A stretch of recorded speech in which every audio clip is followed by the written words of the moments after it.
Jay Slater left the Airbnb he went to with 2 men feeling scared after admitting to stealing a PS 12,000 Rolex, an investigator claims. Former Detective Mark Williams Thomas said the 19-year-old did not want to return to the remote holiday let in northwest Tenerife despite having little phone battery. Apprentice bricklayer Jay, who had been at a rave all night in Playa de las Americas, traveled north to the Airbnb in Masca village in the early hours of June 17. During the hour-long drive, Mark claims Jay posted a Snapchat saying he had taken a Rolex worth PS 12,000 from an unknown person. Police had been examining security cameras at a beach club and speaking to witnesses about an alleged Rolex theft hours before Jay vanished. It was reported a brawl broke out at the Papagayo Beach Club in the early hours of June 17, after a burly Eastern European man allegedly had his pricey watch stolen. Mark said he and his team had been unable to validate Jay's claim on Snapchat in terms of reported theft. He added, however, friends of Jay said he would not make this up, and the watch was subject of later conversation between the friends. Former police officer Mark, who worked on the Madeleine McCain case, said while at the Airbnb called Casa Abuelatina, Jay had contact with pals via social media. It included a Snapchat picture he sent 2 pals from the cottage, holding a cigarette at 7.30. Today, a picture emerged of the man who rented the Airbnb for PS 40 a night.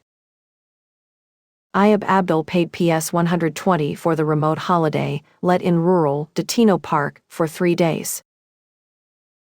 According to Mark, the host of the Airbnb told Jay at around 8 a.m. there would be a bus 2 hours later.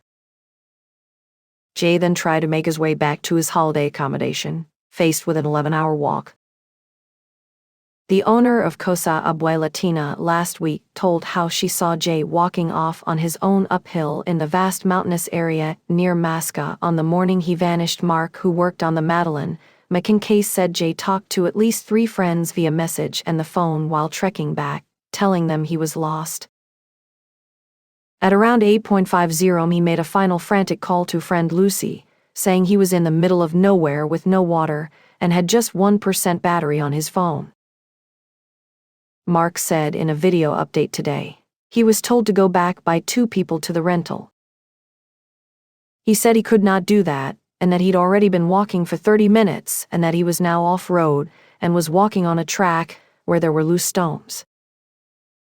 Jay did, however, send his location at both 8.4 nnim and 8.50 to friends, showing him on a hiking trail in the desolate rural Destino Park. The teen's phone battery then died, and he has not been seen or heard from since. Mark has claimed Jay fled the holiday let and was scared. He said, "We have received information that would suggest that Jay left the rental property feeling scared, and he would not return to the rental, even though that would have been the most sensible course of action, and also where he could have charged his phone, got some water, and made contact with friends. We continue to investigate this aspect." The 2 men Jay was with in the last hours before he disappeared spoke to police on the island, before jetting back to the UK. They have been deemed not relevant to the investigation by Spanish police. Mark, who helped expose Jimmy Savile, flew to Tenerife a week after Jay vanished, as he wanted to help his devastated family get answers. While not part of the official probe, Mark has been conducting his own investigation and today said he and his team believe there is no third-party involvement in Jay's disappearance. He said, "We have, however, ruled out hostage or kidnapping situation because no credible ransom demand has been made. We've no evidence at this stage to say there was a third-party criminal involvement in Jay's disappearance." Mark said he still had a number of lines of inquiry to look into, so was still keeping an open mind, however.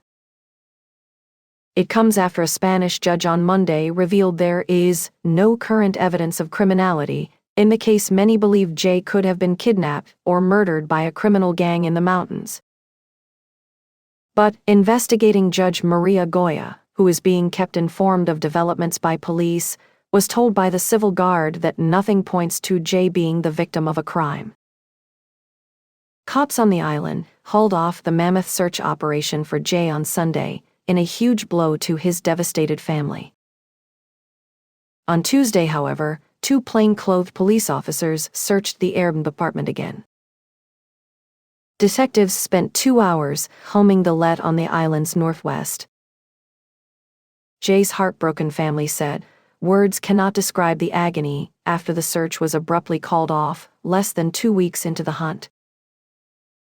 Mum Debbie Duncan said in a heartbreaking statement, "We just want to find him," after the family vowed to keep looking. Her emotional message said, "Jay is a normal guy.